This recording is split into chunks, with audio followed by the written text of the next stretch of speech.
ईश्वर भक्ति और जीवन विकास के बारे में परम पूज्य गुरुदेव ने लिखा है, उसको अपने अंतःकरण में धारण करने की अपार। जीव या मनुष्य परमात्मा का ही निर्बल और विकृत भाव है। दरअसल जीव कोई वस्तु नहीं, परमात्मा ही अनेक रूपों में भाषित हो रहा है। जब तक हमारी कल्पना जीव भाव में रहती है, तब तक अपनी शक्ति और सामर्थ्य भी वैसे ही तुच्छ और जोर दिखाई देती है। ईश्वर भक्ति से कीट के अंग परिवर्तन जैसा प्रारंभिक कष्ट तो अवश्य संभावी है, किंतु जीव का विकास निश्चित है। प्रारंभ में वह स्वार्थ, परमार्थ, माया, ब्रह्मा, लोक और परलोक की मोह ममता में परेशान रहता है। कीट किस तरह भ्रमर का गुंजन पसंद करता है, किंतु वह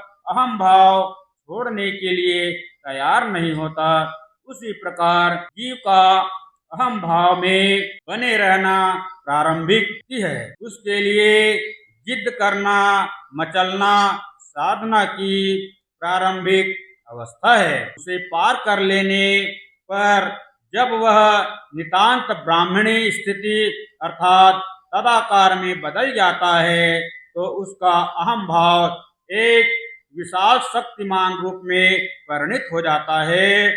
वह अपने को ही ब्रह्मा के रूप में देखने लगता है।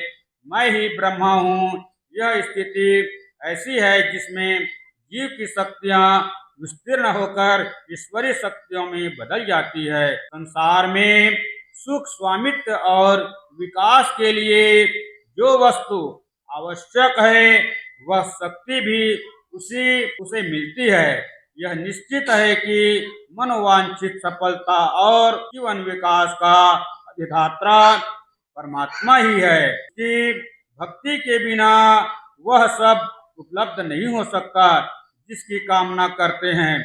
अखंड ज्योति, अगस्त 1967, पृष्ठ क्रमांक 4। बोलिए कि नारायण भगवान की जय। ओम भूर्भुवः स्वः तत्सवितुर्वरेण्यं